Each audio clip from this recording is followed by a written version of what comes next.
Part 7 of Proving Jesus Existed. In Part 6, I explained the intention test and explained how the Gospel writers had the intention of accurately preserving history. In this part, I'll be going over the ability test. This test is to see whether the Gospel writers had the ability to reliably record history many years after the real event. The earliest Gospel was written 30 years after Jesus' ascension. Now, this seems like a long time, but we have to understand the time, culture, and place where the events had happened. This was a very oral culture in the early 1st century. There were no computers or printing presses, so the majority of information passing happened through words and the mouth. This also meant that they were able to accurately memorize huge pieces of information.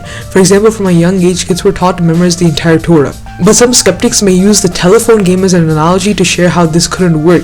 In the game, you had to quickly whisper a message into the other person's ear, and you have to go all the way around in a circle. And in the end, usually the message is completely different from how it started off. This isn't a really good analogy because in the game, you have to quickly hear and speak without getting to hear a second time. But in the 1st century, information would have been carefully monitored, so you wouldn't only hear it once. In Part 8, I'll explain what the character test is, so please go check that out.